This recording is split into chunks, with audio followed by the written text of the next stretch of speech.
right, let's get right into it. Today, we're going to break down some of the most important terms you'll hear in the world of AI and computing. And a very special welcome to all the brilliant computer science students watching. This explainer is for you. We're going to clarify some of the key concepts you'll run into every single day, both in your studies and, for the rest of your careers. Okay, let's do this. First things first, let's talk about the brains of the whole operation, the AI models.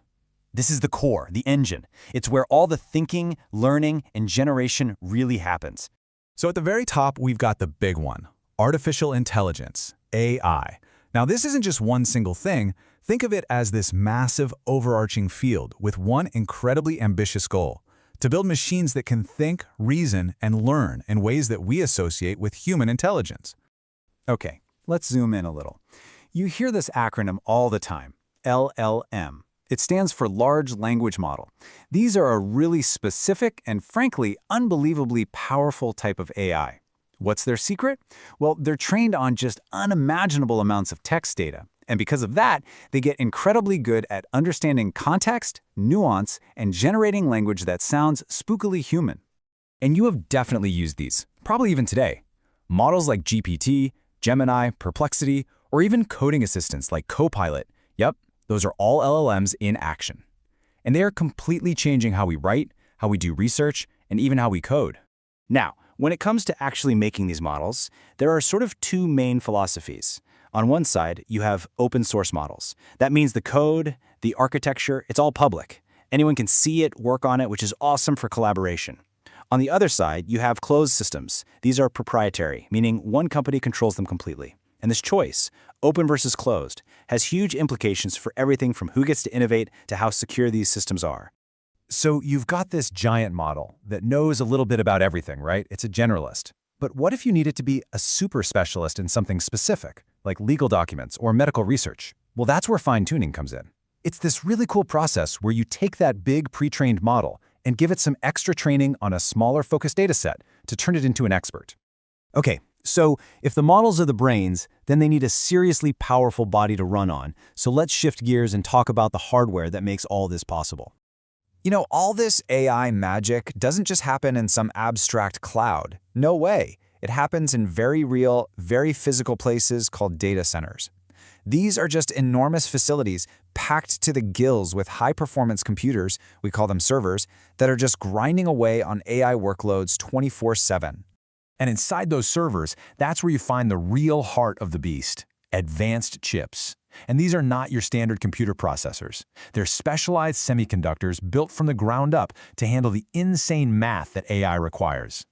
The word we use for all of this, the processing power, the memory, the sheer energy required, is compute. So we have the brain and we have the body. But now we need a way to tell it what to do. We need a language, and that's where we get to the code. At its most basic level, all software is built from two things: code, which are the lines of instruction, and algorithms, which are like the step-by-step recipes for solving a specific problem. For developers, this is their entire world. It's the language and the toolbox for building, everything. But here's a little secret every developer knows. Your first try at writing code is almost never perfect. So, what happens when it just doesn't work?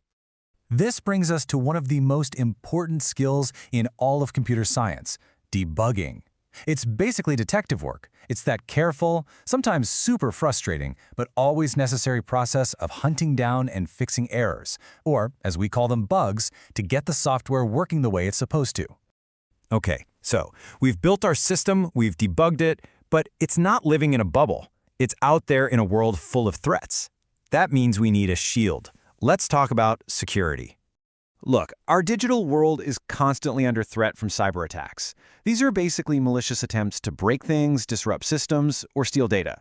And the way they often do it is with something called an exploit. It's a clever piece of software that's designed to take advantage of a known security weakness in a system. And AI is creating all sorts of new and complicated security challenges. One of the biggest ones you hear about is deepfakes. This is where AI is used to create incredibly realistic but totally fake videos or images of people. And as you can imagine, this is a huge, huge problem for things like misinformation and fraud. And this is exactly why our defenses have to be so strong. We need to build systems for robustness. That's the ability of a system to not just crash and burn when it runs into an error or get some weird, unexpected input. And for critical AI systems like smart power grids or city management platforms, robustness isn't a nice-to-have, it's absolutely vital. Finally, how do we even know if any of this stuff is working well, right? We need a scorecard. We need a way to measure performance. And two of the most important metrics you'll always hear about are accuracy and efficiency. Accuracy is simple enough. How often does the model give the right answer? But efficiency is just as critical. How much energy, how much compute does it use to get that answer? And here's the kicker. There's often a trade-off. Sometimes the most accurate model is also the most expensive to run. So there you have it. We've kind of gone through the whole stack, right? We covered the AI brains, the hardware body, the coding language we use to talk to it, the security shield that protects it, and the performance scorecard we use to grade. So what's your next step? Go ahead and dive into those comprehension questions and get yourselves ready for our online correction session. That's where we'll really make sure all of these concepts stick. Thank you so much for watching. I really hope this guide was helpful. This field is moving so fast, the most important thing you can do is just stay curious and keep learning. Thanks again.